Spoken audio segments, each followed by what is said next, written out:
makes you think you deserve it? When you've been working since you were 13, promise mom by everything. Burnt so often, fire talking, scars so dark they steal your dreams. Nightmares to the young and clean, life will rain for some it seems. Pray for days when heaven stays, but you ain't put no work in for the crown. You ain't put no work in for the crown. Hello everyone, welcome to episode 14 of the Unplugging. Today, it's going to be about women you must avoid at all times. It's going to be a spicy one, maybe.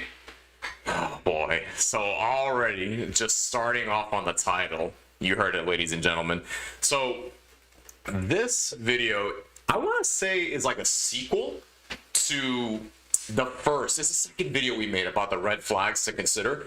This one's somewhat of a continuation. So we definitely have a good amount of points here. We're going to go over some stories, and we might even have a video for you guys to even check out. So I'll definitely go into that. Jumping on into it, we have our first point. So one of the very first points, and this is the first thing actually I thought of in my head when I was thinking about the title for this video, right? The first topic in my head, it was just like, there was like 10,000 things going on in my head, right? But the first one that just kind of like stuck out to me, it protruded right in front of me, is number one, to start off with, and again in no particular order here, women who do not like men to self-improve. That's true, man. I can tell you that from my ex-girlfriend experience. Mm-hmm. She hated that shit for some fucking reason. I'm like, yo, I gotta be good, you know?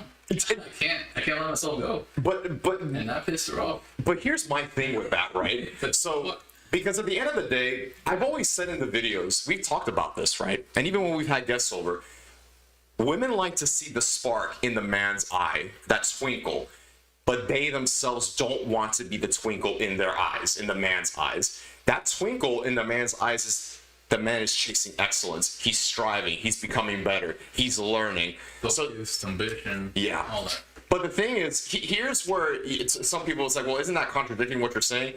Allow us to explain. What women tend to do most of the time is that when they find a guy, and he's all set, like he has his future set, he has assets, like he has networking, he's educated, he's smart, funny, charisma. The woman already knows that she has a package, you know? But it's not really the same the other way around. Now we're dealing with somewhat of a beta male or a guy who he's still trying to build up in the world. What a lot of women tend to do, and I know we're gonna get some flack for this one, but women don't really have to self-improve as much as men do. In fact, not nearly. It's not that important. It's really not. But it helps. It does. If it's self-improvement women have to go through, it's more so because they have to improve their stature to allow the man to take them more seriously. That's what I would say. So it's like, you know, a lot of girls, we have a lot of pretty girls, especially in Miami. There's a bunch. And another thing, just to kind of add on to this, we're talking about this, is when we're talking about girls who come here to Florida, I think that's a huge mistake, to be honest with you. Oh, yeah. Huge mistake. And the thing is, if they go to other countries like Colombia is known to have a lot of beautiful women. So men, especially, if we have men who, even if they're not high value or they're just average, they see beautiful women all the time there, all the time. So I can tell you right now, their testosterone levels have probably stagnated. It's like it's still somewhat high, but it's not gonna go like up, down, up, down, up, down, up, down. It's like I'm sorry. In Colombia? Yeah, because they see beautiful women all the time. And can you imagine these guys probably don't even have to go on social media as much because they see beautiful women all the time, like on the street, wherever they go at their job and such. So it gives them less incentive to really just have all these perpetually bad behaviors on going on social media and having to feel like there needs to be serotonin and dopamine levels. They feel like they have to get thirst trapped by women who don't even know these guys exist, you know? Yeah. So that's another ad we can throw on there. But kind of back to the first point, and again, women don't have to self-improve as much as men do. Like, women have to understand that men are the ones who have the burden of performance. We are the ones who constantly have to make sure that we look good, we dress well, we smell good, we're charismatic, we're funny, we're charming, we're chivalrous, we're smart, we know what we're doing, we know what goes on in the world, we have great jobs, we have great futures, we have good bodies, we know how to put our foot down, we're masculine. There's so much we have to do to fit the criteria for a woman. A woman. So this woman doesn't have to be Coca-Cola bottle, looks like Aphrodite. She could be someone average, someone out of shape. And that's what it boils down to. So when it comes to dating especially, and this is what we tell men all the time, like a lot of women are very average. I hate to say it, but it's true. Like a lot of women are very mediocre. A lot of them say, and they say they do the same things from one another. Like you can go up to a girl and ask her very, very rudimentary questions. Very rudimentary. Yeah, what do you like doing? They're all the same. Well, most of them will like to say is, I like to travel. Yeah, like, I like traveling. I like going out. I like watching Sex and the City and other shows too. But a lot of them sound the same. They're very similar. It's crazy. It's like it annoys me. It does. So you could just see in our society. Maybe it's just this society. Who knows? But there's a lack of variety. It's not exciting, and this is what men have to realize. Like, gentlemen, I hate to say it to you guys, but it's like you gotta understand that there are many, many, many, many women, and I'm gonna be nice and say many. A lot of them are very mediocre. So you have to stop pedestalizing women like they are one of a kind. They're not. Yeah. They're just not, okay? And that's how they start pedestalizing them. That's how they start losing their masculine identity. That's how they start becoming more feminine, and their testosterone levels drop way faster than normal. You just shouldn't do that. And then, like we talked about before, even in our previous video, when women feel, it might have been our previous one or maybe some other video, who knows, but when women feel that they are not the adorer in the relationship, you're robbing their ability to feel excited, to feel that they have a prize, to feel like they're looking up to somebody. Dr. Cervantes, welcome once again. Oh, yes. Love you, man. Love you. That they don't feel like that they can look up to someone, a leader, and feel like they can give emotions to someone. That's what it is. So when a man is reversing the role, now she eventually, even though at the beginning she might feel like, oh, this is so nice, blah, blah, but if she doesn't feel that excitement, remember that thing I told you about where women like to feel all the colors of the rainbow? Except boredom? Yes. Except boredom. She's not going to feel the colors of the rainbow if she's not the adorer. She's not. Yeah. She's not. If she's looked up to, she doesn't feel that. But if she looks up to, then that's a different story. Different story. Women want masculine men. And when they have masculine men who they feel are going to give them futures and give them children, give them the best life possible, you best believe they're going to be challenged. They're going to be challenged. They're going to give more. Give. If they don't feel like they have to give more, trust me, they're not going to give at all. If not a little bit, but little to none, they're not going to give anything, and it's not even worth it for the guy. But with this point, as we continue on, as we go on, as I mentioned before, when men feel like they don't self-improve, or well, let's talk about the women really. When women feel that they don't have to self-improve, then they don't have to try on anything. Mm-hmm. But men, on the other hand, we have to continue to self-improve. So when women reach a comfort zone, okay, when they get with a guy, and we talked about the high value guy, right? Mm-hmm. Now let's talk about an average beta male. Now she knows already, okay, this guy is a beta male in her mind. Obviously, she's not going to say it verbatim to the guy, you know? She's not going to be so overt about it. So she in her mind's like, okay, beta male, average, maybe he's not in great shape, maybe he doesn't keep up with his nutrition, maybe he's not a go-getter, ambitious, okay, whatever. But guess what? I'm also not ambitious. I'm not a go-getter. I'm also not in great shape. I'm kind of lazy, blah, blah, blah. So there's a lot of similarities. And there's some studies, too, that the more similar we are, then we are going to be better, of course, right? We have similarities in value. But now, if the average guy decides to improve, that is a threat to the woman. A big threat to the woman. Yeah, I've seen this before. Because look what happens. So again, like, if a man, let's say we read books, okay? We're reading books on how to learn how to talk to women. Yeah. You know what most girls will tell us? What? You don't say that. Like, shouldn't you know already how to talk to girls? Like, what? Well, do you know how to talk to girls? You know what I mean? Like, it's not the same. Women are complex. Men are simple. Right. We have to learn how to talk to girls. And now I know there's not like this big encyclopedia on how to do that, but we can't just approach any girl and then just be like, oh, hi. You know, like, we got to know what we're doing. We have to know how to approach you. We have to understand how you think a little bit to a certain degree. We have to understand your behaviorisms. We have to understand maybe a little bit of history with certain things. Okay, I'm going a little far with that. But the point of the matter is, there are going to be some girls who say, well, we're empathetic with men. Well, not really, because we are the ones that have to be more empathetic because we have to understand you guys more. They don't have to understand us as much. So, because again, like, all they have to do for the most part is just exist, dress well, and reciprocate our humor, and also try to have a good conversation, even though we're still held to a standard to hold a conversation. So the check boxes for men on the other side of the coin are not the same. We're totally not the same when it comes to that. So when we start improving, when we start learning more how to talk to girls, when we start educating ourselves better, if we're out of shape and we start lifting more and becoming more fit, Go to the gym, yeah. in her mind, she knows she has to also do that in order for the man to stay engaged with her. Because what happens is, if she doesn't follow his journey, guess what? Other girls may follow his journey. True.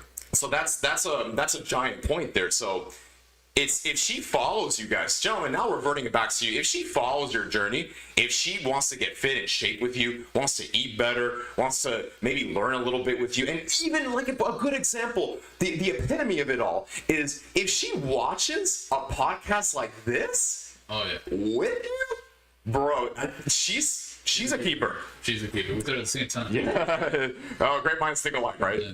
So she's a keeper 100%, guys. Like a woman who is willing to understand also just the pros and cons, things that are wrong, accountability, what she should be doing, what she shouldn't be doing in a relationship, and removing and purging bad company from her life. She's got a good head on her shoulders, guys. She really does. Be very, very aware of that. So, and like I said, women like comfort zones because, again, they don't have to self-improve as much. But men, we have to constantly step out of our comfort zone.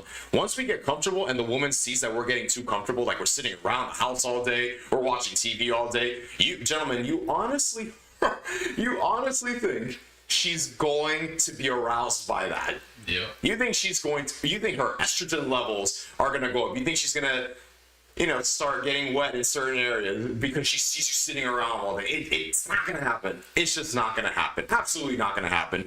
She's going to be less lustful for you. She's going to be less aroused. She's going to feel less attracted to you, especially because you've got nothing going for you. Okay, men, you must self-improve. You always have to self-improve. Whether it's reading a book, whether it's finding a job that's going to teach you new skills, and on top of that, learning new skills. Learn tech skills, learn science, learn technology, learn cars, learn maybe religion a little bit. When women see that you're constantly improving, she has to make a choice. She either improves with you or she doesn't. Because if she chooses not to, and then she's basically living in your house rent-free, sucking up your air, eating up your electricity, eating up your food, and she's not even improving with you, not even proving to you that she is basically the monolith of this is me, I am the woman that he wants. It's a wrap for you. It's a total wrap for you. Any other girl he sees now, pretty, and we've already pulled up a study in our last episode where men's testosterone levels go up when they see attractive women on the internet, in person, it's a wrap for you. It's a total wrap for you. You want to add anything on to that, Chris? Or? Sorry, I was looking to the audio. No, you want to add anything on to that? I kind of want to give you a little floor time as well for this point. Oh, what were we saying? No, it was about anything about this point of just avoiding women with the who don't want men to self-improve. You just gotta keep going, and that's it. It doesn't matter if you piss her off or not. You just gotta keep doing your thing. That's it, man. Yeah. Don't let it. Don't get lazy. Don't let it stop you. That's about it. I want Chris to come on in actually at certain points as well. I mean, he's free to interject as much as he can. Of course, he's my business partner, so definitely come on in. The last point I want to say to wrap this one up is, so here's, you want to know girl game a little bit? Girl game? Go ahead. So, and this is for everybody, of course, but like with girl game, what I've come to realize, and I'm sure you've come to realize, I'm sure the moment I say it, yeah, I know. It's a part of girl game is exploiting men's value. It's the competency test. Yeah. It's really what it is, because women are very good at exploiting men. They truly are. And it takes little to no effort. Right. Little to no effort to do that. Because women, the one strength women have, and this is good on them, because again, like they have to select properly, so they have to know the skill, is they're very good when it comes to social cues. They're better at reading social cues than we are. So, meaning they're better at reading the room. Yeah. They're better. They're better at reading the room, so they can weed out, for the most part, Right. the winners and the losers. That is very true. So they're very good at doing that. Us men, however, because we're not looking at women the same way, like for future values or things like that, besides paternity, things like that, we can't tell if they're ovulating unless we look at them a little bit, like we talked about in our last episode. We don't know their body count. We don't know the traumas that they've gone through. We don't know if she's traveled around the world or has a bad job, sex, or like we're not gonna know that right then and there. So we have to make the move and vet her, whereas they don't really have to do that with us, because they just feel the room out. They see us, let's say they see us, and we're pimped out, and we're looking spiffy. We have our suits on, and we're talking to very like rich people and people who look like they're intelligent, they know what they're doing. They know. Yeah. They know already. They know. They know. They can read rooms. Yeah, that's another one of their superpowers. Another one of their superpowers, 100%. So pretty much wrapping that up for sure. Number two, gentlemen, avoid the unhappy, go unlucky, women who throw hissy fits, and violent women. Yeah, that should be a no-brainer. Absolute no-brainer. And we just talked about how women are very good at social cueing. Very good. They can tell off the very beginning. Moment they answer them, okay, I know who the winners and the losers are immediately. But the violent women, I'll start this point off with this. Gentlemen, this is for you. When you're vetting a woman, I might have said this before actually, who knows, I'll say it one more time really quick. If you're gonna vet women, one of the things I'd like for you guys to do is test her on her taking no for an answer on anything. Yeah. Literally anything. Let's say example, like she said she wants to go out and eat ice cream or something, and you say, no, I'm busy right now. Something like that, Something small, yeah. Yeah, and she just says, oh, okay, no worries, I understand you're busy. Okay, cool. But if she starts saying, you never take me out for ice cream. How come we never do this? How can we do that? You prioritize this and that, like, no. Out the door you go when you throw hissy fits like that. Absolutely not. I would like to pull up the video. Let's see if I can. So, ladies and gentlemen, I'm sure most of you, possibly, I think this video's been out for like a week now, maybe, right? Right. And what we're about to show you here, for those who are unfamiliar with this, plain and simple, is a woman, she was here in Fort Lauderdale, actually. Fort Lauderdale Airport, inside a terminal, and she just goes ballistic on this guy. Totally ballistic. And the context of it is unknown, but there is absolutely no excuse for bad behavior. Let's roll the clip here. Okay, give me 1 second. Rolling. For this, but Rolling. Ever. Look at that. And they blurred out some things too. Like the first words.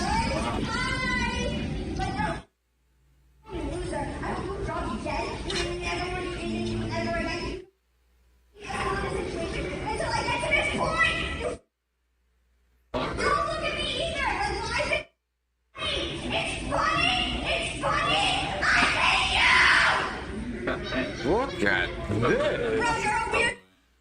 Your first time? yeah, I've seen it. I'm looking at your face and you look disgusted watching this.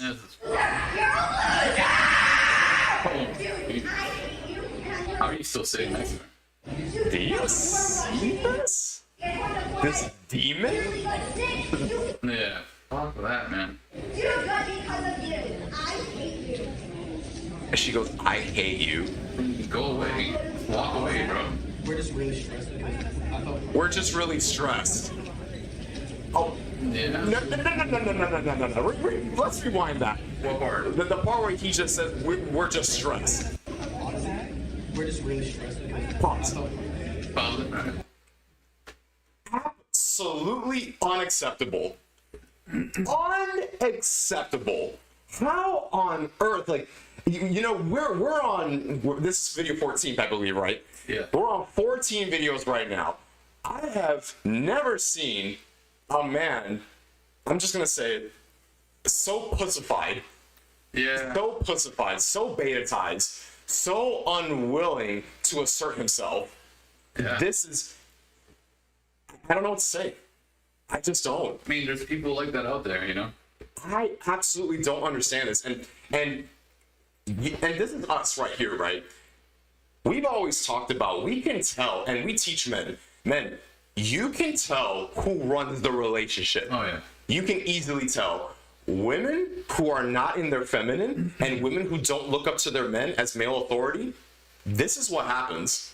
Absolutely. This is exactly the pinnacle, the epitome, the perfect highlight of what happens when men do not understand their masculine value. It's plain and simple. For women to behave like this, it's because she doesn't look up to him as a superior, doesn't look up to him as a leader, doesn't look up to him as someone who she can follow on a journey, probably pushes him around, looks down on him, orders him around, feels like she's better than him, probably nags him all day long when he comes home, when she's on the phone with him. Sorry, I'm reading the comments here. I always get stuck with violent women. Oh, it reminds me of my ex. Oh, man, I'm sorry to hear that, my man. No, wait, I think that's actually crazy. Oh, man. Yeah, it happens to all of us, man. Like, I think at some point we're just going to end up, maybe not like this, maybe not to this pedigree, Yeah. but at least one time, at the bare minimum, one time we end up with a woman who's a little nuts like that. Like, she just doesn't take no for an answer. I think the bare minimum, she just doesn't take no for an answer, and she just, like, complains a little bit. It just annoys us. You gotta leave her, man. You got it. So, and even back to the guy, with the guy, it's just like, how you see him, he kind of looks. Yeah. You see with the camera, he just turns and he just has this neutral, casual face, like it's something that happens on an everyday basis. Fuck that. On an everyday basis, like there are people watching, and no one is doing anything about it. No. Nobody. She is the only one screaming, the only one throwing tantrums. It's just totally emasculating him. Emasculating him, and God knows in front of how many people. And then on top of that, there's a person, a random bystander. You saw that person? And there's like a, Yeah. I mean, if you want to play this again, you can see the guy just like comes in. They're all nuts. They're all nuts. What kind of nuts? Walnuts? Cashews? Let's see. Oh, you're gonna have to rewind just a bit. Just a bit. Or this even. A little bit. Bro, you're a weird. You're a weird. Uh-huh. Right. Oh, you're fucking weirdo. Yeah. We're exploiting. It breaks my heart. You'll see the person coming up. I think in 5, 4, 3, 2, 1. Never mind. I thought I could predict that. Wait. There he is. Yep. Mm-hmm. And that's when she's asking what's going on. So I want to bring an important point up. That should do right there. Yeah, everything else, she's just talking. The guy's just talking to other guys, sorry. All right. So let's flip the script here for a moment. Let's flip it. So we know this, right? Feminism back in the early 1900s into the mid 1800s. This is, I think it's like first wave feminism, of course, including going into second wave feminism, is supposed to promote equality, right? Yeah. Right. I think we've done that. In the past, we've done that. But where we are now is not feminism at all. No. Absolutely not. It's like I said in the last episode, it's a supremacist movement. Right. At this point. It's like they got more rights than us now. You know what I'm saying? It's just. More privileges and more rights. And then they just think of rights. They just think of it in their heads at this point. And on top of that, they have more political power. You want to know why I say they have more political power? It's because when they move more towards the left and they complain and cry enough, guess what? New laws are made for them. Right. For them. And it's just like, okay, well, what about us? Like, Absolutely. what about us who are actually contributing to the world, contributing to the country, what's going on here? Why are we giving them rights and more privileges when they're not even working for it? Right. They're getting it because they're just complaining about it. That's basically what the women's suffrage movement was. There's this whole stigma where you'll ask women, ask them, can you explain to me what the women's suffrage movement was? Or is. It is, yeah. So they never answer correctly. When they hear the word suffrage, like, oh, that's when women suffered. No women suffered in that time period. Okay. All they did was complain that they didn't have the right to vote. That's all. They didn't fight. They didn't break windows or have guns and shoot people. They literally just had picket signs. We want the right to vote. Right. That's it. And that's where we fucked up, I think. But keep going. and then eventually we had lobbyists and rich men like supporting their ideas because they just felt sorry for them. So, all right, we should give them the right to vote after the 15th Amendment didn't give them the right to vote. Right. So basically, we're giving them rights and privileges because they complain about it. Mm-hmm. Which to me that's unacceptable. I know there are gonna be some women who are gonna be like, oh, well, we deserve this, we deserve. Okay, serve the military. Yeah. Own real estate. Work for the government. We'll talk then. Yeah. We'll talk then. Pay alimony. Pay alimony. Pay child support. All that stuff. All that stuff. Like that's not equality. They don't like it when it happens. That's it goes against their way. You know what I'm saying? Yeah, Their it's divorce. now what feminism is equality is only accepted if it benefits them. Yeah. So that brings me to this point. So she's screaming, she's acting all crazy, totally crazy, and the guy's just there, and no one's stopping her. No one's stopping her. They're just letting her do whatever she wants. But let's flip the script. What if he started yelling and screaming like that and at her? Right away. Security. Yep. Mm-hmm. So that's not equality. No. So you know what I mean? Like, okay, if she's yelling, where are her consequences? Where are all the stigmas and notions for, okay, if you act like this, where are the repercussions? Right. But all the consequences and all the repercussions and potential lawsuits, especially because she's gonna claim emotional abuse and all this, but the guy can't claim emotional abuse. I guarantee you, he claimed emotional abuse. Everyone's gonna look at him like he's crazy. Yeah. Or they're just like, bro, just be a man. Yeah, exactly. Be a man. Whoa. She gets the sympathy, he gets no sympathy and no empathy. Right. Absolutely not. So that's just terrible. It is bad. It's terrible. He would have went straight to jail for acting crazy, or security just removing him from the premises with handcuffs. Yeah. Sure. With handcuffs, and then she would have been totally fine. Totally fine. Sure. So, and women act like this. Not just women, but people in general. People act like this when nobody puts their foot down on anything. When we live in a society, because I know back in the day when we had world wars and Holocausts and civil wars, right? Everybody was on their toes. Everybody, for sure. So there's danger everywhere. So if they did something wrong or they just couldn't relocate a certain place, they're punished for it. But now that we're in a safe haven, basically because there's no wars and there are crimes here and there, but when there's no danger, there's nothing to really be afraid of. This is what happens. People feel safe and they can do whatever they want, no repercussions and no consequences. Yeah. Absolutely.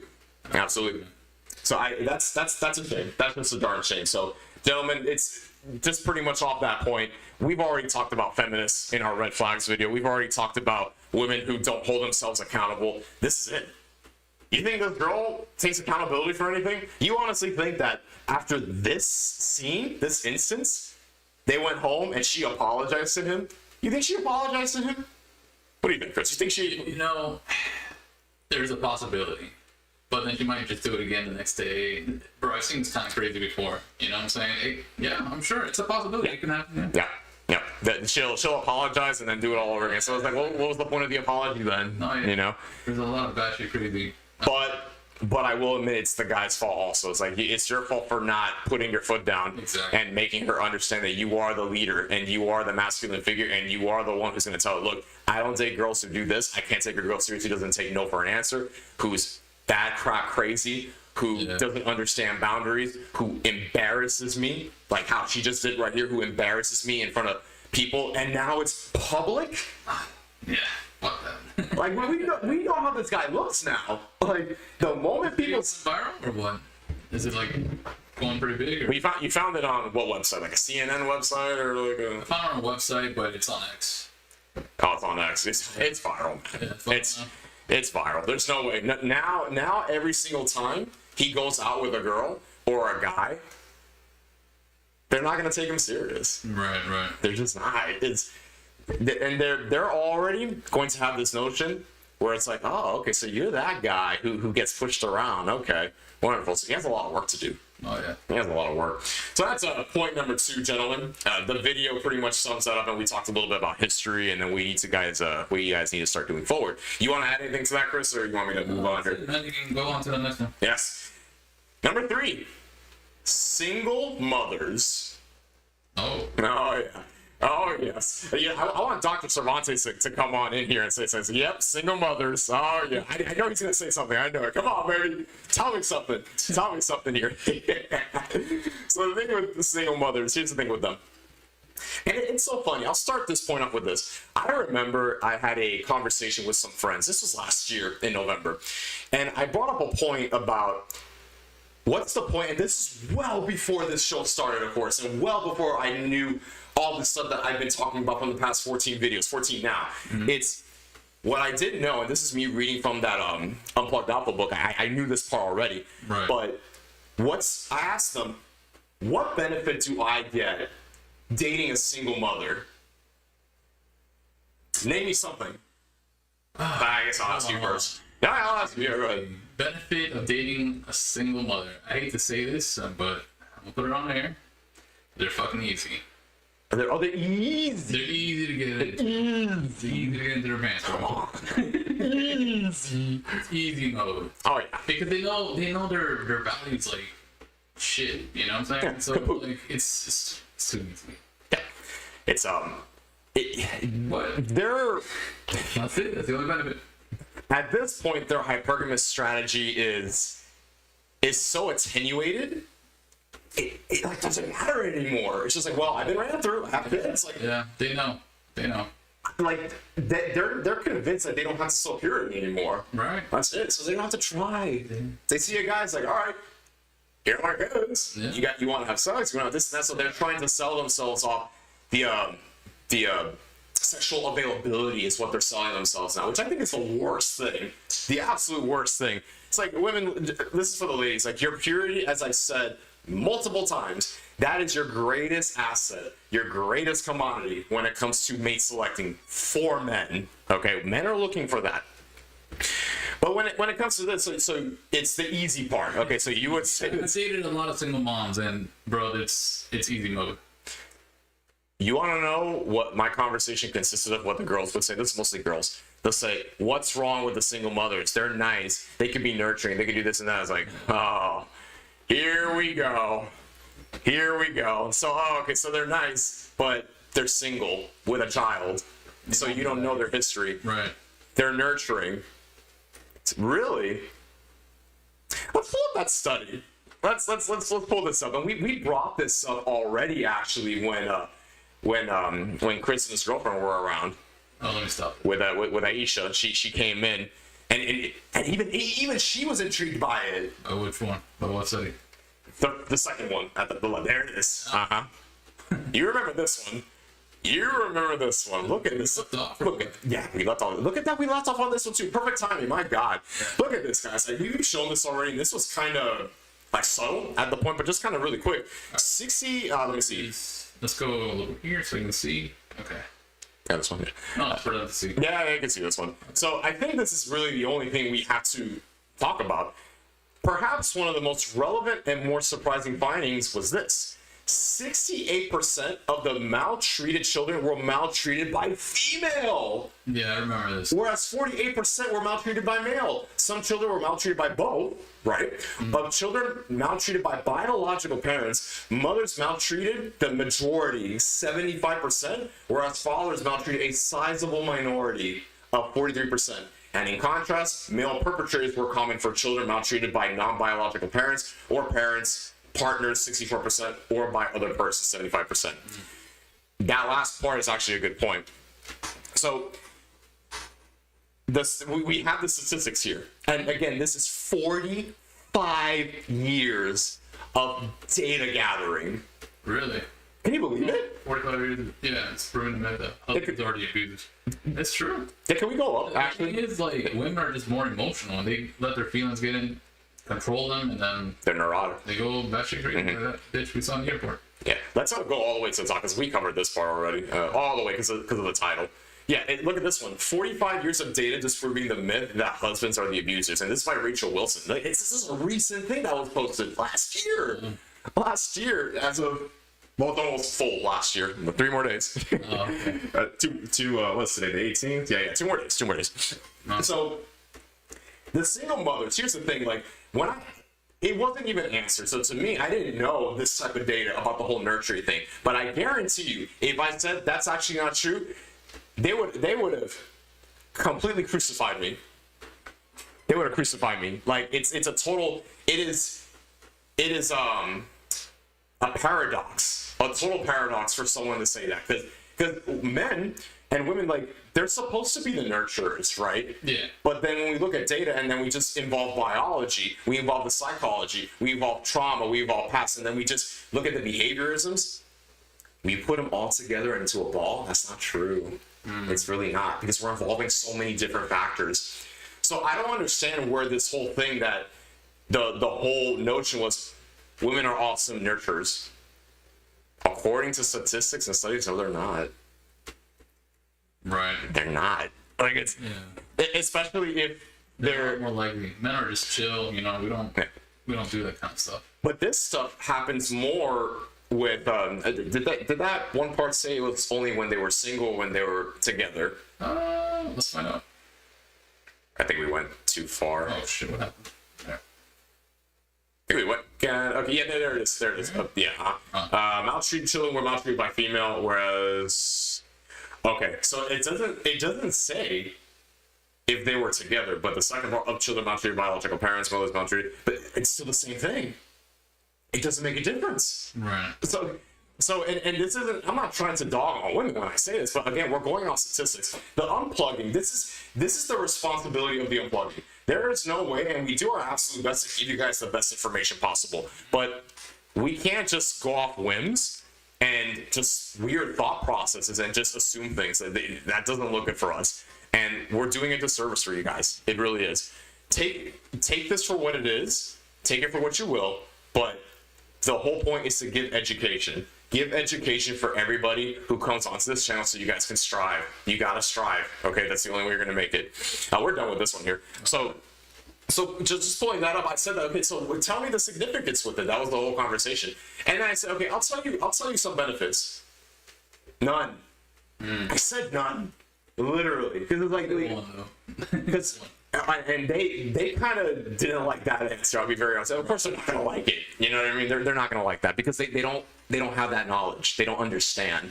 And when people are like that they just don't have that type of knowledge, they're unpredictable at that point. They're just very unpredictable. So with this one, right, it got to the point where now they ask me, it's like, all right, well, they didn't give good answers, but I'm expected to give this God-given answer to completely sway them, which is, it doesn't even matter, right? So I said, here's the thing about that. When a woman is the one who has children, she expects mostly to come into a new relationship with a non-biological father to the child, expect resources from the father, the non-biological father, the man, to be given to her to continue her survival and to continue nurturing for the child. But, yep, that's basically what happens, right? And on top of that, she expects the man to have responsibilities for the child, but no authority. Yeah, it's always gonna backfire. No authority over the child. So if I'm going out hypothetically with a girl and she introduces me to a child, and this is for you gentlemen, if she tells you that you have a kid, do not, in any way, do not let her sway you into meeting her kids.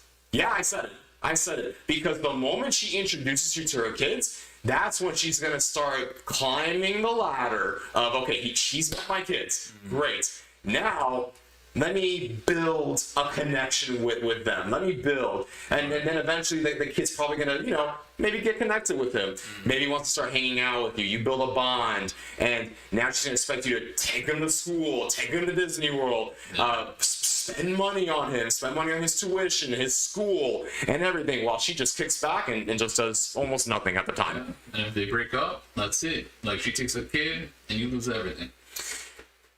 That bond or whatever you made with. Yep, that's correct, absolutely. Because if you made a bond, you lose the bond. Yeah. It's a total L for us. It's not your child. Yep, not your child. So if I try to discipline the child, like if he does something wrong, something where it involves him screaming or throwing a tantrum or knocking down a bottle or hitting me or like his sister or something, and I tell, okay, hold on, you're not supposed to be doing that.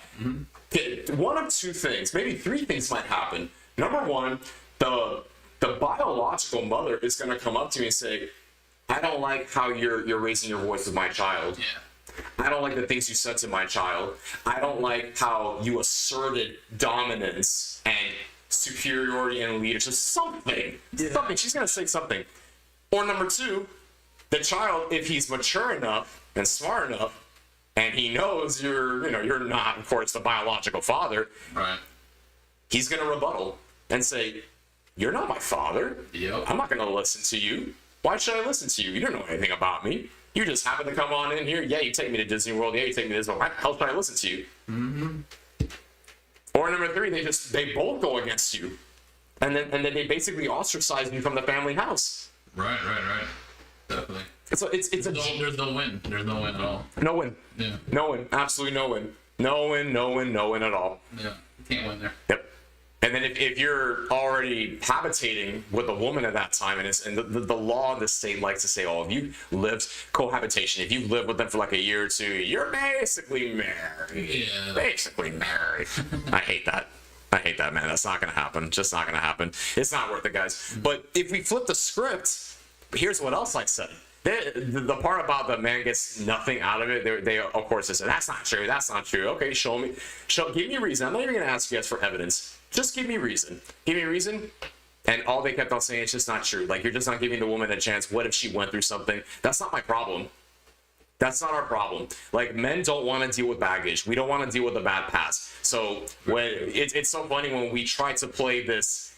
There's a term for this. It's more like morality policing. That's what it is. Morality policing. And you're trying to put in morals now into the conversation where it's just like, well, what if she went through something? You should feel sorry for her. You should give her a chance. This and this and this and that. Like, no, don't do this whole morality policing on me. Okay, like, I know what I want. I want a woman who doesn't have baggage, doesn't have trauma, understands male authority, understands how to let me lead, is feminine with me. Come on, like, there's no negotiation with that. Yeah. There's absolutely no negotiation and no excuse for that. Absolutely no excuse. Now, if it were the other way around, if it's the father, a biological father who has a child, and a woman out of nowhere just happens to come on in, it's a total heyday for her. Because she has authority of the child, and she gets no responsibilities. And she gets away with that. She can easily go to the guy and say, oh, no, I'm not taking him to school. I'm not taking him to this and that. And the guy usually rolls over and just gives it. It's like, yeah, okay, fine, whatever. So they're fine coming on in. And on top of that, women want kids. They do. I'm not going to sit here and placate to bad behaviors when they say, oh, I don't want kids, this and that. And that's actually a point we're going to bring up, actually. So I don't buy that. I just don't buy that. So they get this practice. They get this whole practice, a whole like VR simulation like lifestyle where they're taking care of a non-biological child in which isn't even theirs. So they get all the benefits of taking care of the child, but they don't get the caveats of it. So it's easy for them. So that part that you said that it's easy for men to get with like the single mothers. I'm just saying like being late. No. Yeah. That's the same context. Yeah. Okay. That is the equivalent of a woman having an easy mode and easy when she has the whole merits of having children because she gets the best parts of it. That's it. That's it. That's really it. And she can leave whenever she wants to. She can leave whenever she wants to. No ifs, ands, or buts. Leave with her tail tucked between her legs. And the guy is probably just like, oh, well, okay, because she probably found somebody else. Yeah. But a guy can't just leave like that. Right. It's totally different. So no benefits. Absolutely no benefits to single mothers. I'm telling you guys, like, as Chris was saying, if you're going to, if you want to vet the girl, that's totally fine. Fine. Yeah.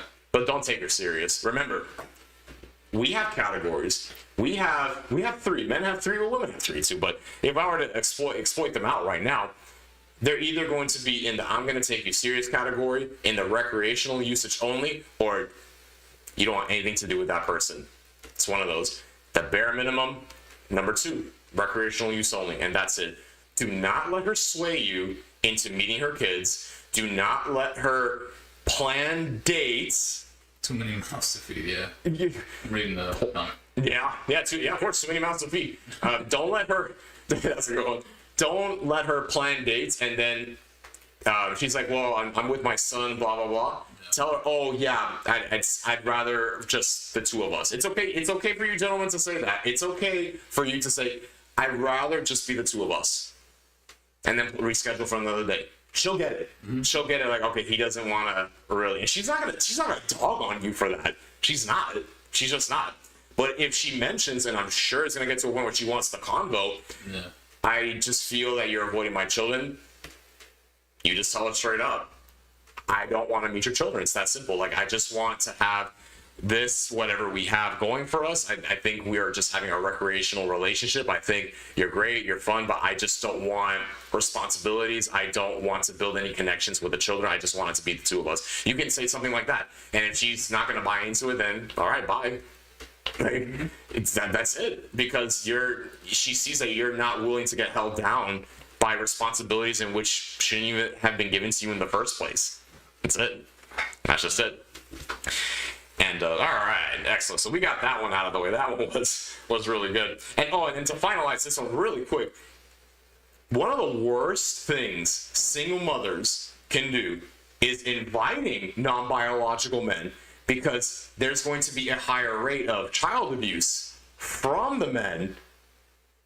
You think so? Yeah, because I think it's in the study also, when you can maybe lower this one here if you want to. We have it highlighted. It's, let me see. Whereas fathers, in contrast, male perpetrators were more common for children maltreated by non-biological parents. So they're more likely to be maltreated for non-biological, that are trying to say? Parents, yes. Partners, or by other persons. So. And by others, 75%. Yeah. That's scary. Like, it is. So, and ladies, this is for you. Be careful with that. You got to be very, and this is why, like, when women have children with men and they just decide to run off the plug or untie the knot, this is what happens. You destroy the family. Okay. You destroy the family entirely, because you're not thinking about the kid's future. You're not thinking about your own future, the husband's future. A lot of things can happen. A lot of things. But when you invite a non-biological entity into the household, remember this. Remember this. This is what happens. Doesn't happen all the time, of course, but the probability of it is high. Very, very high. So I wanted to just close up on that one, actually. All right. Thank you, sir. Thank you, sir, for that one. All right. Let's go with number 4 here. You want to skip 3?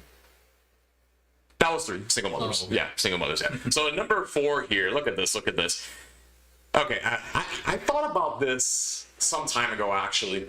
I didn't think it was a red flag or a problem, but then when I read more into like the stuff, what I'm reading, evolutionary psychology and things like that, and we read these books on what relationships should be, and then we do statistics. Yeah. I started considering this a red flag. It's like, no, this is a problem, actually. What is? And this one is when women say they don't want children, period. Oh, yeah, that's a red flag. Period. At all. And I think that's a total cop-out. The reason why I say it's a cop-out is, by nature, and this is, women understand that they receive a sense of accomplishment when they have children. It's an accomplishment. It's an achievement. You brought life into this world, Like, that's your chance to to make a person great, teach them morals, teach them your belief system, make them strong. Like you don't even know what they can contribute to the future. You don't know that. So when I hear a woman say that, it's just like, I don't believe that. I don't. Because that, to me, the stigma, and then I look at the cop-outs and the real reasons, you kind of read between the lines a little bit. It's more of, you don't want children because you most likely experienced a form of trauma in your past. Some form of trauma. Maybe you did want kids at some point with a guy. And then the guy kind of ruined it for you. Who knows? Right. Or maybe you hung out with way too many feminists. Yeah. And they're telling you, don't have kids now, or in fact, don't have kids at all. Focus more on your career. You don't need a man. You don't need this. You can live by yourself. Just get a bunch of cats, and you're good to go. The cats are always going to love you. They're going to keep you company. You don't even have to take care of them too much. They're mostly independent, things like that. They need to go out and stretch their legs, and they come right back just because their scavenging ability and navigational tracking is really good. They know. These are the lies that they're fed. So when I hear this stuff, it's to the point where they're kind of beyond the point of return. Literally, they're beyond it. There's no point in which we can salvage the mindset of, okay, my sense of accomplishment, my hardwiring is telling me I want to have kids, I'm going to reproduce, and I feel accomplished. The hardwiring has been completely fogged up. Yeah, that's fucked up. There's probably a lot of other shit too. Yeah, absolutely. A lot of other problems. Yeah. And then, so when we have all these weird paradigms where it's just, okay, the paradigm is, okay, you don't need a man, you don't need this, cats, done, good, sayonara. Absolutely not. Absolutely not. This is a huge turnoff. So, and it also tells me too, it's, besides the past, the trauma, the guys you've probably been with, the friends who you're surrounding yourself with, just think of it like this, guys. The fact that a woman is telling you that she doesn't want kids, period, or even for a long period of time, can you imagine if you did have children with her? If, just because accidentally she got pregnant because you just had unsafe sex, and now she doesn't want to give it up because she sees a future with you? That's a good point. Can you imagine? That's a really good point, because what if she wants to, like, abort it or something like that? That'll be... It's your kid and you want to have it, and...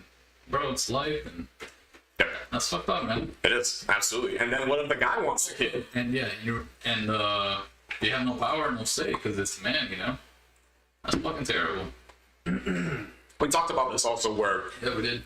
it needs to be equal on that point. Like, Right. we had a part in that. Right. Like, I get that it's in your body, but if it wasn't for us, you wouldn't have that. Right. So why don't we have those equal paternity and fertility rights? I just, it's nonsense. It's total nonsense. So Going back to that thing, they have more rights than us.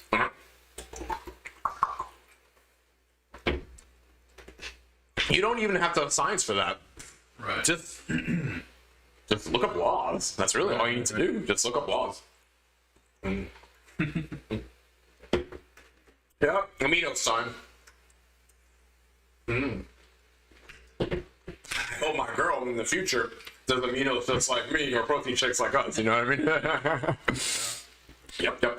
So, I can't imagine being with a woman who is going to tell me all that. And like I said, imagine you actually do have a kid, because she just out of nowhere decides to pull a whole topsy-turvy on you and say, oh, well, I want to keep the child. All because she has influences. Right. And she has incentives. Like, oh, well, he can provide for me. I can get, alimony. I can get child support. I can get all the ideas.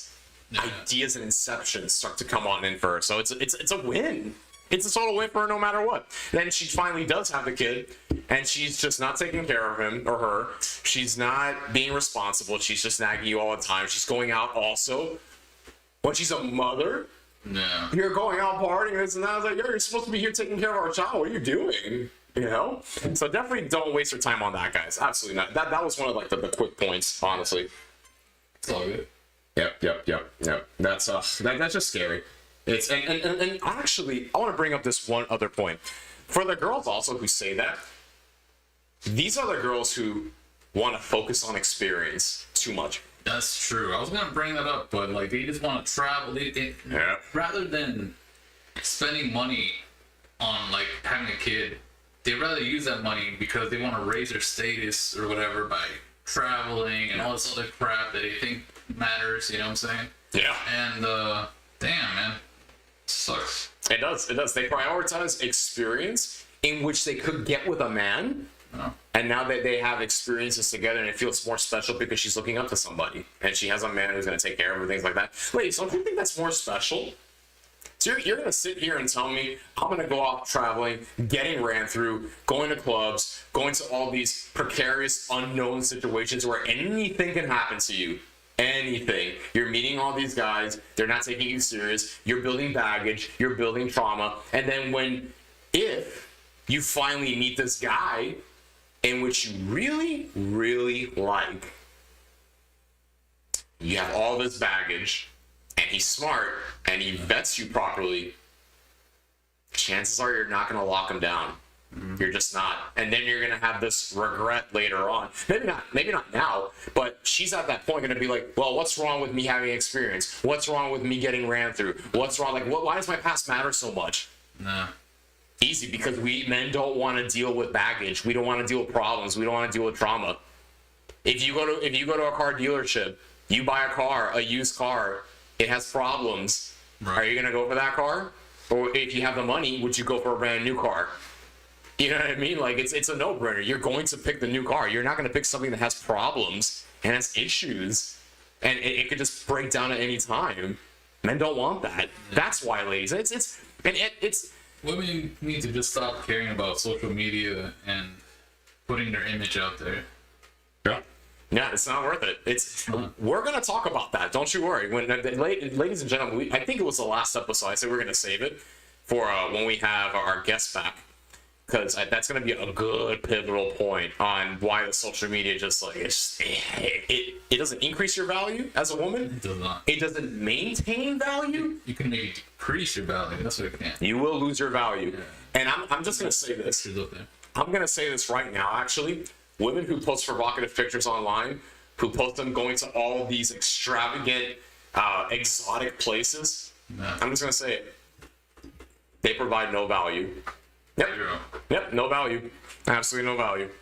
Nope, not at all. So, yeah, that was the last point that I wanted to bring up on that one. So my point number 5 here, baby rabies. Baby rabies? So you get into a relationship with a woman and she's like past her peak and she's desperate to have children. Oh. Desperate. That means the baby fever. But go ahead. No, you can say that too, for baby fever, baby rabies. So, gentlemen, I think it's pretty simple. We don't even need science for this one. It's just, why are you going to waste your time with a woman who is refusing to become vetted by you? Refusing. Now, I'm not saying that it's going to happen right off the bat, but I remember with my previous relationship, actually, kids were talked about like on the second date. Ooh. I mean, it's good to bring it up though on the first date, but like nothing serious, but just be like, oh, you want to have kids, yeah, okay, just to know where you stand. With me in my past relationships, it's the kids weren't talked about until maybe after the second month. Really? So we're waiting to like the third month, things like because remember, we're still vetting each other. Like, there's a simple question and then there's like the combo, Yeah. And like, I don't know which one you're talking about. Just a simple question or conversation, like. It could be both, honestly. Like I'll be like taking a serious conversation.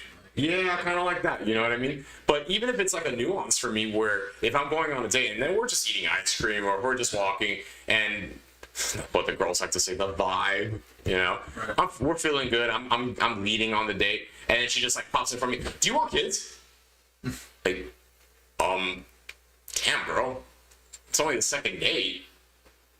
Relax. And I get it too. But it's important for them, yeah. I get it. But here's the thing with that too.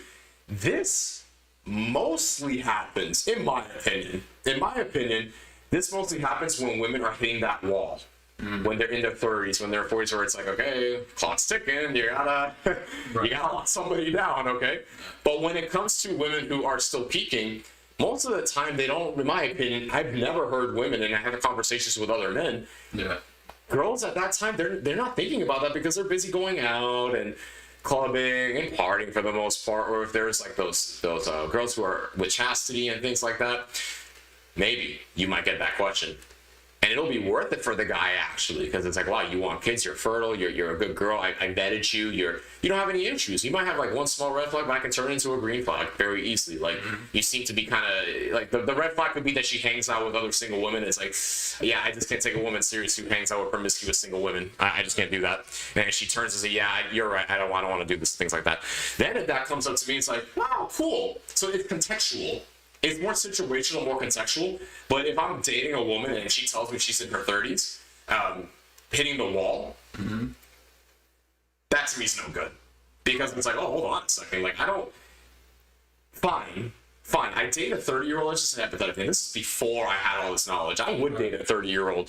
And I think she's beautiful. I think she's this and that. And then she asked me this. It's like, okay, yeah, I do want kids too. Now... with all the knowledge we have now, it's like, yeah, not gonna happen. Because now think of it like this: when you're going out with her, you hang out with her. You're at her house, she's at your house. You're having intimacy with her. Can you imagine on a daily basis? Maybe not every day, but weekly or every now and then, she brings up the question. So, you said you wanted kids, right? What would you name your kids? What school would you take them to? It's these random, arbitrary questions that are just coming out of nowhere. Yeah. And you're just wondering, where did this come from? Where did this come from? It's okay, you asked me one time. I can deal with one time.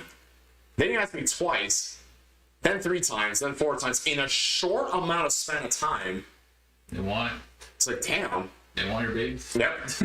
Yeah, and that's great. You know, great that you want to reproduce here. Great, but...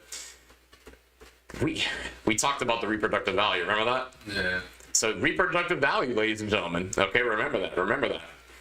So that's when girls get crazy like that. You definitely don't want to waste your time because it's not going to be fun. It's not going to be fun. Like you're not enjoying the vetting experience with her. You're just not. Because now when you go on a date with her, in your mind it's like, oh, I wonder what baby question she's going to ask me next. And then you're just not going to have fun with her. Like if you're trying to take her on a special date or travel or have a movie night with her, maybe have reading time with her, and then every time, want kids? When are we going to have kids? When were you thinking about having kids? Maybe when you're done with your business, could we have kids? No, man. No, that's danger zone. Absolute danger zone. She's just going to keep nagging you, and then reverting back to our previous one, she might become violent. She starts getting hissy with you, starts throwing hissy fits, and God forbid she turns into that one Oriental chick from that video we showed. Yeah. Yeah. Sucks, man. Okay. Oh, she looks like just a plain white girl. Actually, she didn't look she didn't look Oriental. Actually, yeah. So that one was a short point here. All right, my next point here. This one's funny, actually. This one's a little funny. Yeah. I've had this red flag forever. Forever. You? Yeah. You had it. I've had it forever. Oh, okay. And I still have it to this very day. When women are dog/cat moms. Oh. I know what you mean now. I thought you had the red flag. Like you're. No, not me. I've had this red flag for women forever. It's just. This is the red flag for. Yeah, it's. For a lot of men. So here's my thing. Like, you know, we talked about this. I don't know what. Honestly, this was a big one for me, but keep going. You can have your point. Go ahead. No, I mean, it's a big red flag for me. Like, I hate, like, when they have dogs and shit. It's like, it's not cute, man, you know? Like, it's just not cute. money and then attention, and you gotta pick up the dog shit. Like, I'm not gonna take responsibility for that shit, you know? Like, yeah, I hear that crap. Yeah, I'll tell you guys a story here, actually. Maybe a few, who knows. But basically, here's just the overall conception of this one, right? So the whole consensus really is just, we talked about this in one of our videos. I can't remember which one because we talk about so much at this point, right? Where it was the mating strategies for females. Okay. We talked about a trait that women want in men is when men show investment with children. Right. So if I see a baby, all right, that's a baby. So and then they pick up a baby and say, "Ooh, look at you! You're so adorable! You're so adorable!" Or they have their own dog and they're taking them out everywhere. They have like this little backpack where they see the dog's head sticking and everything. Like he's all happy. When men do it, but it's not attractive when women. Oh my God! So Chris roasting him right now. So when women see that the man is actually physically investing into a being who is smaller than him and needs help and needs a guardian, needs a protector, that is a mating trait for women, always guaranteed. So, but the problem with that also, I don't think this is for all girls, of course. It goes back to this whole equality thing where it's like, okay, I think this attracts me. I'm attracted to men who do this, so therefore they're going to be attracted to me when I do it. Biggest mistake. Yeah. Biggest mistake. Ladies, we don't want the same things. I've already mentioned this, I don't know how many times at this point. Men and women are not the same. Understand that. Just because a man is chasing excellence, wants to be rich, and you are attracted to him, that does not mean you do the same thing that you're originally attracted to and think that he's going to be attracted to that. Right. It's not the same. Totally not the same thing. So, and this especially. So when they see that, they're just like, wow. Oh my goodness, they get all touchy and goo-goo-eye and mushy about, oh wow, look, he's got a pet. I want to see this dog. I want to see the kitty cat. Oh my goodness. Oh my God, he's so sexy when he's petting it and loving it. Oh my goodness. They go for that.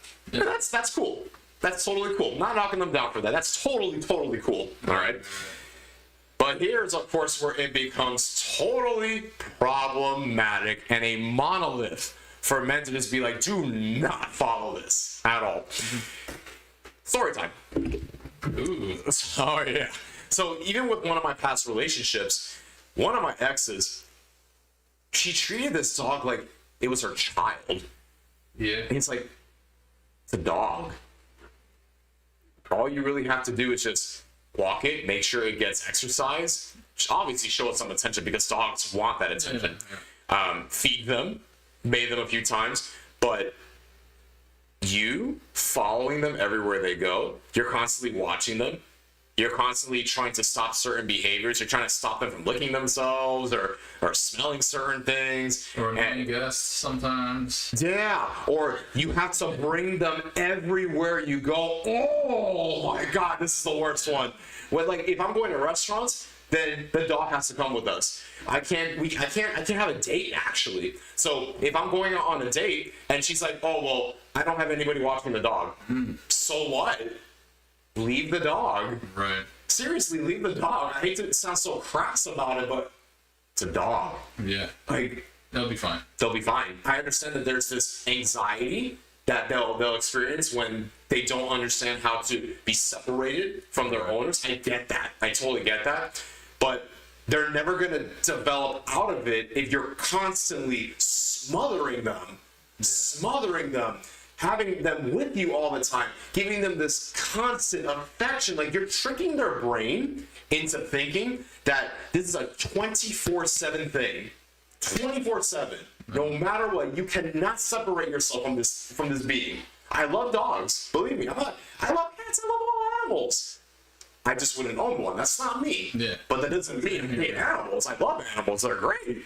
They're great. Every time I go to, if I go to zoos, right, I'm fascinated by looking at anything. Giraffes, chimpanzees, lions, gators. Like, I'm fascinated by all that, man. It's cool. It's creatures. You know, they're cool. They have their own like purposes and what they do into the ecosystem and how they survive. Like, they're unique. They do your own thing. You know. Yeah. They do their thing. And then, so I remember this one time where I go to, it was actually Blaze Pizza. Okay. Yeah, that's a good spot. That's an awesome spot. We gotta go there. I don't think it's that expensive either. It's pretty affordable. I haven't been there recently, but I've been, there's a lot of places that just, everything's going up, bro. Yeah. Yeah. Chili's not too long ago, and that shit's like almost double the price. It's freaking inflation. You know what I've always loved about Chili's? The volcano brownie. Oh yeah. And they have the ice cream scoop at the top. Oh man, that's so good. Yeah. We still need to do the 4-pound ice cream, the sink. Yeah. We still gotta do that, man. Jesus Christ, man. We definitely gotta do that. But you and I are the only ones who are actually going to do that. Everyone else is just like, oh, I don't know if I can do that. Oh. So anybody who's watching this, like, join us if you can. We need 2 people for this one. We need 2 more people for this one. Help us out here. We're trying to do it. We're trying to accomplish things. Right. So I take I'm going with, check this out. I go with my girlfriend. I go with her mother. I go with 2 dogs. Sounds horrible. And I'm holding on to them, and I'm just like, I'm in my head, I'm just like, why am I tolerating this? Why? This is me at like full prime betaization, to the max, to the max. And all, you think that's bad? Yeah, good. You think that's bad, huh? Where you're just enduring this nonsense. And I'm stressed, to be honest with you. Like, that was the time that I was gaining weight and my testosterone levels were really down. Damn. And I just didn't have that much drive because I was like, dude, I'm so stressed out right now and I just didn't know what to do. That's me at my worst, to be honest with you. So we go and we're in front of, because there's a line. There's a line at the restaurant. And this one super duper random woman comes up to us. And she's like, do you have, I don't know too much about pets, to be honest with you, when it comes to like where you take them, but do you have a certificate that this dog is an emotional support animal? And to my knowledge, people aren't supposed to ask that question because of discrimination. Oh, yeah? Yeah, I didn't know that. Yeah, so when I looked into it, oh, that is true. Like, restaurants could get in big trouble for that, or just people in general could get in trouble. Yeah. So she asked, and my ex at the time, well, my girlfriend at the time, right, is she was cool. She was like, oh no, Jesus, it's an emotional support animal. And then the woman kept on kind of budging, like, okay, but like, this is a restaurant. Yeah. Like, unless it's an emotional support animal, this and that, then you shouldn't bring the animal. And I asked her eventually, I was just like, okay, ma'am, we would appreciate it if you just leave us alone. But then there was this one other guy behind us saying, and he was a guy, and he was very assertive with her. And right away said, you're not allowed to ask her that. You know that, right? And then she was put on blast right there. And said, no, I couldn't ask. Like, no, you're not allowed to ask. That is against the law. He said like some code or something, code whatever, this and that. Oh, so he knew shit. He knew it shit. You're not allowed to ask that. That's discrimination. No. And then she got mad after that. Yeah. And then when she departed, my ex, or girlfriend at the time, it got to her. She didn't like that. She didn't like that at all. So when the girl went back to her table because she wanted to get a last word and said, well, I'm going to talk to. What didn't she like? She didn't like her attitude. She didn't like how her attitude. Okay. Yeah, the girl who's like trying to tell us. Yeah. So she went back and she got her last word and said, "Well, I'm going to speak to the manager about this because this is not right." And it's like, "Who are you?" You know. So she follows her. My ex follows her and starts arguing with her. Oh God. And I looked at her and I was very pissed off, to be honest with you. Yeah. Why didn't you just let her be? Yeah, I know. Like, I thought I was going to come here. I'm already enduring all this. And now I have to deal with this. I have to deal with breaking you guys up. Oh, God. And they're arguing, they're yelling. And the dogs are getting scared. And then she had kids and the kids were getting kind of scared. And the husband was a total beta male, or the boyfriend was a total beta male. He just didn't want anything to do with it. Right. And he started screaming also, and then I stepped in. That's why I stepped in. And I said, you yell at her one time, you're dealing with me. And he just like showed, oh, man, this guy's like 3 times my size. Oh, you know what I mean? So he got scared. And so the situations like that, I mean, I'm not going to tell you the rest, but the rest basically is that I kind of told them off and just kind of put them in their place, and then they just stopped bothering us. And they left immediately after we tried to leave the restaurant. Did this lady work there or what? She didn't work there. And I even asked her, ma'am, who are you? Are you the manager of this restaurant? No, but it's just against the law. Like, first of all, you're not the manager, and it's not against the law. It's actually against the law that you're trying to discriminate. Yeah. You understand that, right? So it was just problems all over. And then we went to more restaurants and said, oh, no pets allowed. Yeah. Honestly, listen, if I was a business owner, I wouldn't want pets in my store either. You know what I'm saying? Oh, but anyways, yeah. But it's terrible. Like, I can't go anywhere without feeling stressed. I can't go anywhere with just my girl. Like, that feeling where I'm trying to have quality time with her, it's not there. I get it. It's just, it's great. Yeah, I know. I'm not having fun. I'm not looking forward to anything. Nothing. There's no feeling there. So, and it's even worse when if they're there and they're prioritizing the dog so much, like, no, we gotta make sure they're safe. We gotta make sure that we're not leaving them at home. I gotta make sure she's not going anywhere. It's like, just, oh my God, like, it's a dog. Sounds like a nightmare. It's a dog. So when they take him too seriously, he's like, I can't do this. I just can't do this. And I'll be honest with you, that was one of the reasons I broke up with one of my exes. And I told her too. I told her, it's like, I'm not doing this anymore. I'm just not. I'm not. So that's a nice story for you guys. Like that's what you're probably gonna expect, unless she isn't so attached to the animal. Fine, you might be able to work around the relationship as long as she treats the dog or cat like a dog or cat, right? Not like it's her child. Okay, that's a different story. Totally different story. And this actually goes with men too. Like, I don't think men really do this too often, but if men do it and women seem to tolerate, the tolerance levels are very, very different because, again, they're the ones who look for the investment of paternity when it comes to that, right? But men, it's the experience that's ruined for them entirely. And I'm going to say this point, actually. Men are like dogs because we need to have that attention and we need to have the respect and we need to have that quality. Whereas cats, on the other hand, cats are like women.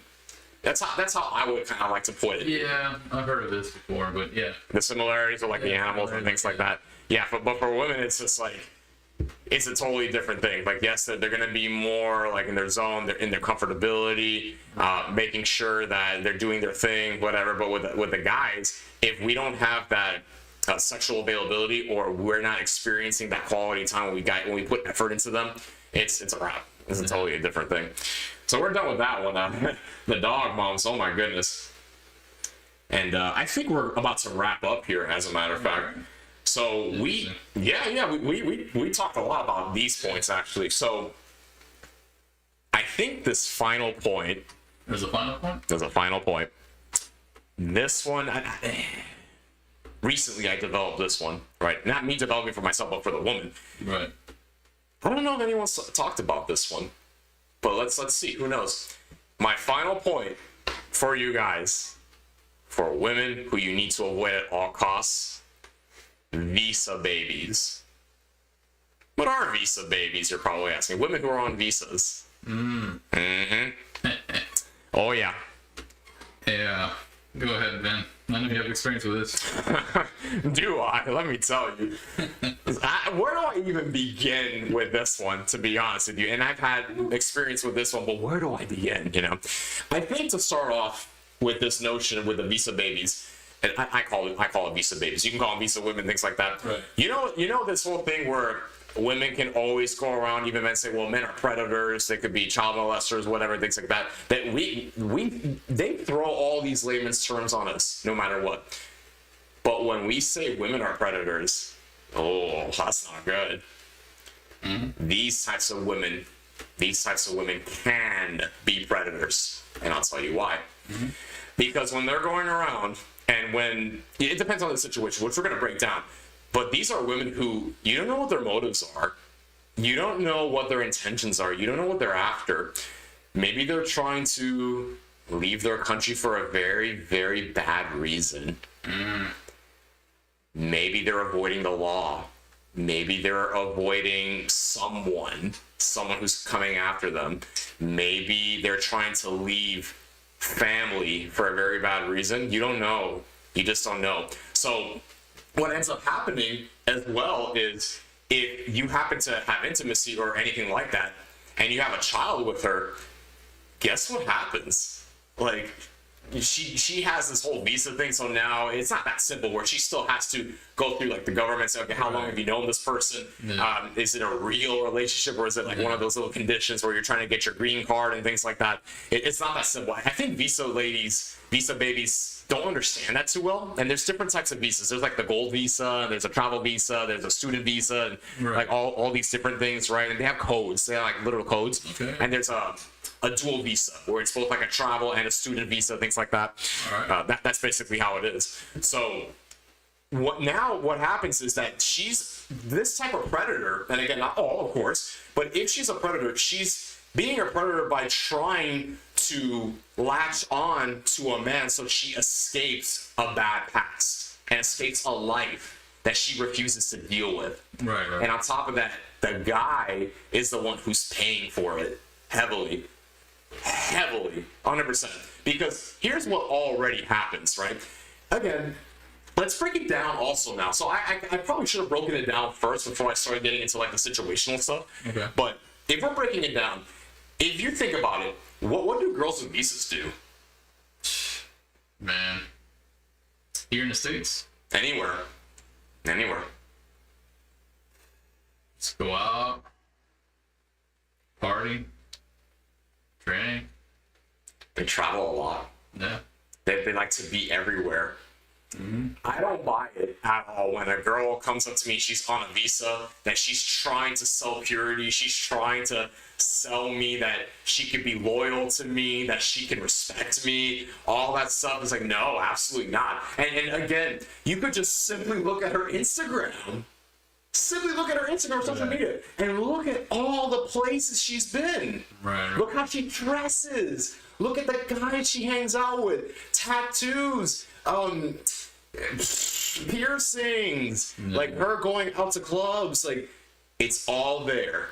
It is all there. So, and this is, again, like, I don't want to spoil, but this is how women ruin themselves. Right. So, there's no selling of purity. The commodity is not there for them. So, on top of that, when you're dealing with women like that, and they tell you they're on a visa, right away it's going to click in your head, okay, so you're not going to be here for a long time then. Yeah, it's a vacation for them. It's a vacation. Extended vacation.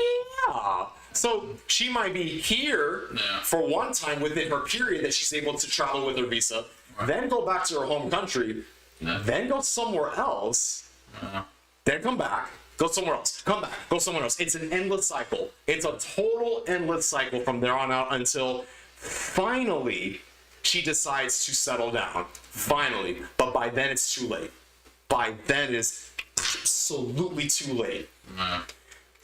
Because now for me, like, gentlemen, think about this. Like, it just doesn't work, guys. It really doesn't work. The whole long distance relationship, it just doesn't work. Like, more often than not, a higher percentage. If we're going to say it works, how often does that work? Seriously. Small percentage, bro. Small percentage. Very, very small percentage. Like, for me, when I did long distance, which, again, if I had the knowledge I had now, I would have never done it. Yeah. Never, ever done it. You don't know what this person's doing. Yeah. You don't know what she's doing, especially if we're in different countries, different time zones. You're asleep. She's awake. She's not texting you. You guys aren't checking up on each other, but you're also, like, trying to take her serious, and she claims that she's trying to take her serious, and you see her posting online all this stuff that she's doing. Yeah. Really, guys? I don't know, man. And then you have to worry about if she's seeing other people, and then she's gonna worry also if you're seeing other people, you know. So it just doesn't work. It really doesn't work. And then when she comes back, you're probably not gonna look at her the same, because she's been gone for a long time. Yeah. You know her lifestyle. You know what she does. Oh, yeah. You know her habits. Right. You know the figures who she hangs out with. And depending on conversations, if she still says that she has guy friends who she hangs out with here and there, and she goes to all these clubs where she talks to, like, high-value men, she goes to places and conferences, especially. There's a bunch of high-value men there. There's no way, bro. There's absolutely no way in hell. No way in hell that she's being loyal to you. Absolutely not. Absolutely not. Yeah. Do you have anything you want to add to that? Nothing. Let's see what we got here. Dr. Cervantes, they do get crazy for a little thing. Okay, they do get crazy. Yeah. Yeah, but I think that's coming back onto, like, the violent women stuff. But we brought that point up when it came to, like, either the baby rabies or the dog moms, cat moms, things like that. So kind of continuing on with this one here with the visa girls. They can be completely predatorial, looking for guys to get them out of situations. They could have very different lifestyles, whether it's here, back where they live, other countries where they go to just because they can. And on top of that, like, they go to different countries by themselves, especially. You honestly think they're going there to stay there by themselves? They're there because they're with somebody. They're with somebody. Yeah. Like, and they're there for a good amount of time, like months. Yeah. They're trying to find somebody to either take care of them the time being and then do the same thing. Oh, well, I gotta go back to Turkey. I don't know, or Nigeria or Australia or things like that. Like, you don't know. Yeah. There's too much mystery, too much baggage, too many problems, too much trauma. And like we already brought up, when girls say, oh, what's wrong with my past? Like, why does that matter? Again, because we don't want to deal with baggage. We don't want to deal with trauma. We don't want to deal with horrors. We don't want to deal with high body counts. We don't want to deal with the chances of you divorcing us. So that's basically it. We don't even need science to prove that, to be honest with you. It's just, out of all the things we talked about, it correlates. Yeah. It totally correlates with everything in which we have talked about. Yeah, they didn't lose value. Yeah, they have all these horrible propensities. All these propensities that we just don't want to deal with. So I think that's pretty much it there. Okay. Yeah, that's pretty much it. So that wraps up the points, guys. So this is episode number 14. Yes, sir. Man, we made it to number 14. My goodness. Yeah. We appreciate everyone who ends up watching us and the views and everything. And Dr. Cervantes, thanks for again joining us. Episode number 14. Women you should avoid at all times. All right. This is Leo and Chris. Follow us on Instagram. Follow us on Discord. Give us a like. Subscribe. It really helps out the channel and it can help us out with the quality. And this is the Unplugging. Signing out. All right, guys. See ya.